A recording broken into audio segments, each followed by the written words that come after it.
Bienvenue sur GMSio. Étant enfermés dans notre caverne depuis un petit moment, nous avons décidé d'analyser les points positifs de ce doux confinement. En réalité, c'était soit faire cette vidéo, soit faire de la cuisine, et j'ai essayé la deuxième option, ma cuisine a brûlé, n'en parlons plus. Quoique pour la majorité des gens, la cuisine fait quand même partie des points positifs du confinement. Avant, vous aviez l'habitude des pâtes au beurre et de l'incontournable petit pois carottes, mais maintenant vous avez évolué car vous êtes à même de cuisiner des plats beaucoup plus élaborés tels que des délicieux spaghettis alimentaires.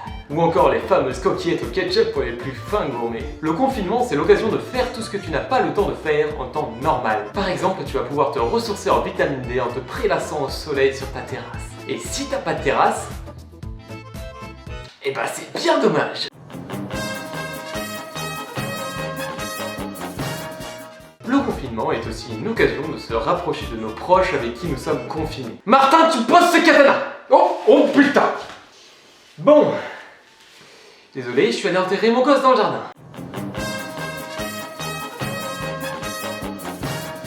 Au début du confinement, tu t'es dit que tu avais du temps pour te mettre à lire, pour te cultiver cette fois, plus d'excuses. Donc tu as acheté un maximum de bouquins. Mais ensuite tu t'es dit qu'une tablette Kindle c'était quand même sacrément plus pratique et que ça prenait moins de place. Tu as donc acheté une tablette Kindle, mais t'aimes pas lire! Résultat, la tablette n'a pas bougé de son carton, tu fais des origamis avec les pages des bouquins et t'as découvert sur ton compte bancaire! Conclusion, ne vous donnez pas des résolutions que vous ne pouvez pas tenir!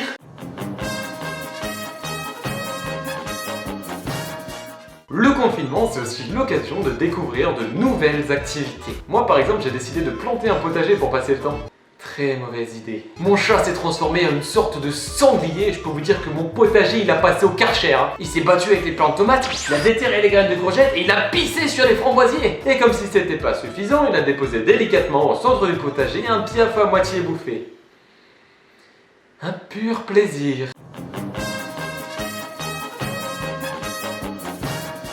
Un des gros points positifs est que vous avez maintenant le temps de vous remettre au sport. Bon, il y en a pour qui c'est plus difficile que d'autres pour s'y remettre. Parce qu'avant, pour eux, 17h, c'était pas l'heure de la séance de sport, non.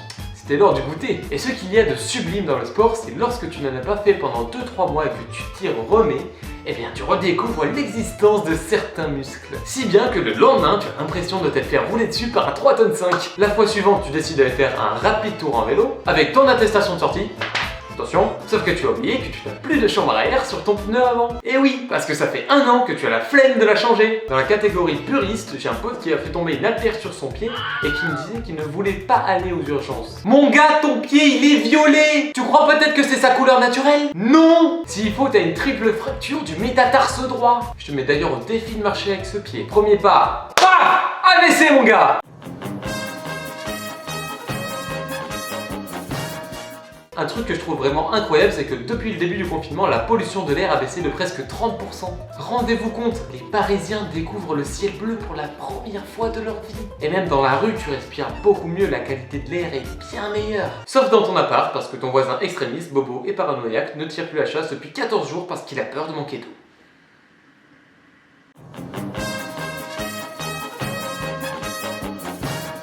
Pour les bricoleurs du dimanche qui ont une soudaine envie de table basse, j'ai la solution. Vous pouvez commander une planche en bois et 4 pieds de table pour seulement 10 balles sur le site en ligne de Casto. Yes! Mais la livraison, c'est 90 balles. Pardon?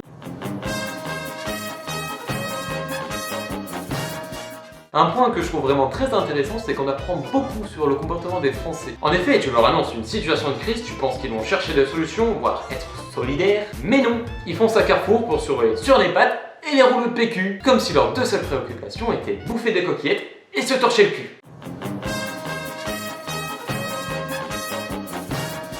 Et le point le plus positif selon moi est que nous allons rentrer dans l'histoire. Nous pourrons dire aux générations qui viendront après nous, oui, nous avons vécu la crise des gilets jaunes, oui, nous avons vécu la grève liée à la réforme des retraites et enfin et surtout, oui, nous avons vécu la crise du coronavirus. Mais c'est de la merde en fait!